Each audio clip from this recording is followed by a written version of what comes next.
जय हिंद, वंदे मातरम। प्यारे साथियों, आ चुके हैं एक और जबरदस्त नई वीडियो के साथ। ये है पंचायत चुनाव 2026। जी हां, 2026 में आम चुनाव होने जा रहे हैं। उन चुनावों से पहले आचार संहिता लागू हो जाती है। बिल्कुल साहब, आचार संहिता क्या होती है इसके ऊपर भी मैं बात करूंगा, और आचार संहिता जो लागू होगी उसकी डेट फिक्स हो चुकी है। जी हां, पूरी की पूरी जानकारी को अच्छे से समझेंगे। मार्च में वोट पड़ जाएगा पंच सरपंचाकार वार्ड पार्षदा का, मार्च में पड़ेगा वोट, मार्च 2026 में। तो उससे पहले आचार संहिता लागू हो जाती है, उसकी डेट आ चुकी है। पूरी जानकारी को अच्छे से समझेंगे और जानेंगे इस वीडियो के माध्यम से। तो अभी तक आप नहीं जुड़े हैं चैनल से तो विश्वास के साथ आप होमवीर योजना के यूट्यूब चैनल को सब्सक्राइब कर सकते हैं, क्योंकि यहाँ पे आपको सभी सरकारी योजनाओं की जानकारी और अपडेट दी जाती है।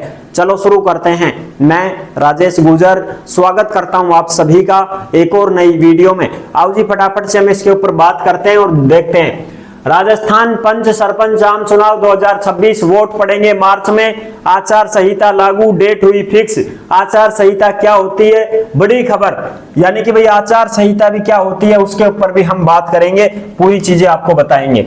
जो भी अपडेट आती है होमवीर योजना के टेलीग्राम के ऊपर डाल दी जाती है, यानी कि जिस नाम से यूट्यूब चैनल है उसी नाम से टेलीग्राम चैनल है, उसी नाम से इंस्टाग्राम चैनल है, उसी नाम से फेसबुक आईडी है। सभी साथी जुड़ सकते हैं, फॉलो कर सकते हैं। यहाँ पे आप देख सकते हैं 453 ग्राम पंचायत, यह बीकानेर जिले की अपडेट है। 1 जिला प्रमुख, 15 प्रधान, 263 पंचायत समिति, 41 जिप सदस्यों का होगा चुनाव। पंचायत चुनाव होंगे आपके मार्च में। कब होंगे साहब? पंचायत चुनाव होंगे आपके मार्च में। ठीक है साहब। 25 फरवरी तक मतदाता सूची का प्रकाशन हो जाएगा, यानी कि 25 फरवरी तक लास्ट अपनी वोटर लिस्ट तैयार कर दी जाएंगी। 25 फरवरी लास्ट। ठीक है साहब। 28 फरवरी को लागू होगी आचार संहिता। 28 फरवरी, जो फरवरी का अंतिम दिन है 28 फरवरी, उसको आचार संहिता लागू कर देंगे, यानी कि मार्च लगते ही आपकी आचार संहिता लागू हो जाएगी। फिर आचार संहिता क्या होती है इसके ऊपर भी मैं बात करता हूं कि आचार संहिता होती क्या है साहब। देखो भाई, आचार संहिता में कोई भी राजनीतिक पार्टी का आदमी ना तो कोई भाषण दे सकता है कहीं पे, ना कोई घोषणा कर सकता है कि मैं थारो रोड बनवा दूंगा, मैं या करवा दूंगा, मैं या फलानो काम करवा दूंगा ना। अगर किसी ने वीडियो बना के डाल दी और वो वीडियो पहुंच गई आगे तो फिर वो गया काम से। आचार संहिता का नियम बहुत कठोर होता है, क्योंकि इसमें चुनाव आयोग इसका मालिक होता है। कोई नेता, कोई मंत्री संतरी कुछ नहीं है। अब वो आम आदमी हो चुका है। अब दोबारा बनेगो तो बन जाएगो, नहीं बनो तो हटा भाई। ठीक है ना। ऐसा नहीं है कि साहब ये तो एमएलए है, ये तो मंत्री है। आचार संहिता में कोई एमएलए नहीं है, कोई मंत्री नहीं है, कुछ नहीं है। अब आचार संहिता लगी हुई है, अब वोट पड़ेंगे, वोट पड़ने के बाद में वो जीतेगा तब तो वो एमएलए है। अगर वो हार गया तो फिर वो पूर्व एमएलए रहेगा, पहले था अब नहीं है। प्रशासन को भी ये आदेश होते हैं, सरकारी कर्मचारियों को ये आदेश होते हैं कि तुम किसी भी नेता की बात मत मानना, किसी भी राजनीतिक पार्टी के आदमी से बात मत करना, यानी कि उनका दबाव मत मानना कि भाई अपनों काम करवा दे या काम कर देना। अब तू हाथी कौन है, पद पे ही नहीं है तू, हट भाई, मैं तेरी क्यों मानूंगा। आचार संहिता ये होती है। कोई भी प्रचार नहीं कर सकता, किसी भी प्रकार की चीजें आप प्रचार नहीं कर सकते हो। ऐसा नहीं, आपने देखा होगा कि जब आचार संहिता लगी थी तो गहलोत जी के जो बहग थे ना, जो अपने हल्दी मिर्चा का भी जोड़ा, उन जोड़ा ने भी कौन ले जा सके बाजार में, भी कौन दिखा सके। रे तो प्रचार कर रहे हो तुम। ऐसे होता है। अब जैसे अपने राजस्थान की बात करें तो भजन लाल शर्मा है मुख्यमंत्री। आचार संहिता लागू होते ही भजन लाल शर्मा के जो भी पोस्टर हैं सब हटा दिए जाएंगे। किसी भी प्रकार का कोई पोस्टर नहीं होगा। जो एम्बुलेंस के ऊपर एमएलए की फोटो लगी रहती है, चित्र लगे रहते हैं, सबको साफ कर दिया जाता है। कुछ भी नहीं प्रचार कर सकते आप। आचार संहिता से पहले पहले आप कुछ करना है तो कर सकते हो प्रचार प्रसार, उसके बाद में सबकी मैं बंद कर देगा। हाँ, समझगा।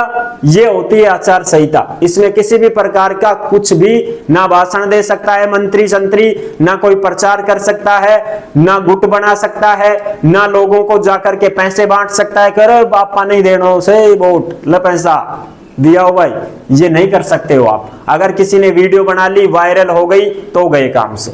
ये चीजें अब गुपचुप में तो करता ही नहीं, गुपचुप में तो घर ही पहुंचा दी ले वोट पक्को, ठीक है ना, ध्यान रख जे, हाँ ठीक, ये तो करते ही हैं सब। बाकी वैसे नहीं कर सकते हो आप पब्लिक सिटी में, समझ रहे हो। बिल्कुल, ये होती है आचार संहिता। पंचायत चुनाव के लिए मतदाता सूची का कार्यक्रम इस प्रकार से रहेगा, जो मैंने आपको बता दिया है कि 25 फरवरी तक तो मतदाता सूचियों का प्रकाशन हो जाएगा, लास्ट छपाई है वो क्लियर हो जाएगी।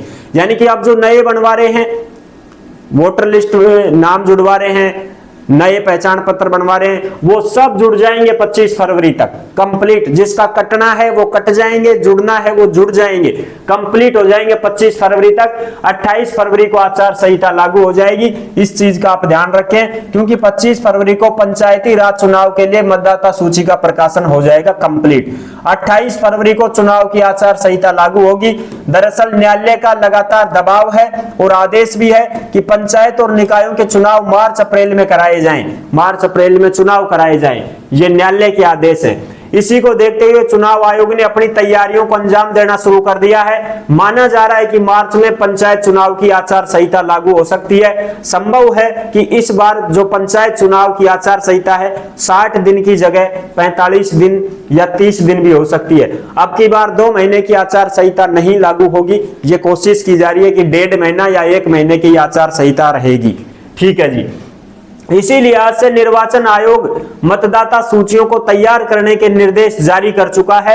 एसआईआर को लेकर के भी सारी तैयारियां 14 फरवरी तक पूरी हो जाएंगी। 25 फरवरी को लास्ट अंतिम मतदाता सूची का प्रकाशन हो जाएगा और फिर जो है सूची का मतदाता सूची का प्रकाशन होने के बाद चुनाव आयोग है कभी भी आचार संहिता लागू कर सकता है।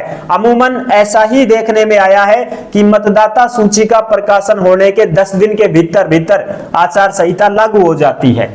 समझ रहे हो ना। तो मार्च के प्रथम सप्ताह में आचार संहिता लागू होने की संभावना है। ये चीजें आप देख सकते हैं भाई, मार्च लगते ही आपकी आचार संहिता लागू हो जाएगी साहब। चलो जी, ये चीज हो गई क्लियर। यहां पे आप देख सकते हैं प्रदेश में पंचायतों के चुनाव मार्च में होंगे और नगरीय निकायों के चुनाव अप्रैल में होंगे। यानी कि नगर पालिकाओं के वार्ड पार्षद, चेयरमैन, इनका चुनाव तो होगा अप्रैल में, और जो पंच सरपंच है ना उनके चुनाव होंगे मार्च में। मार्च में वोट पड़ेगा पंच सरपंचा का। निकाय पंचायत चुनाव 2 से कम संतान की हटेगी बाध्यता। यानी कि अगर आपके 2-3 संतान है ना भाई, 3 टाबर हुआ तो भी थे चुनाव लड़ सकते हो, कोई दिक्कत नहीं है। ठीक है, अनपढ़ हैं तो भी आप चुनाव लड़ सकते हो। ऐसी एक अपडेट आई थी कि भाई अब पढ़ाई लिखाई की कोई बाध्यता नहीं रहेगी और ना ही 3 संतानों की बाध्यता रहेगी, ये खत्म हो चुकी है। अब तो 2-3 टाबर भी सी तो भी चुनाव लड़ लो, कोई बात ना। ये अपडेट थी जो मैंने आपको अच्छी प्रकार से समझा दी है। आई होप आप अच्छे से समझ गए होंगे। अब हम जो भी भर्तियों की जानकारी देते हैं वो आपको ओमवीर रोजगार के यूट्यूब चैनल पर देते हैं।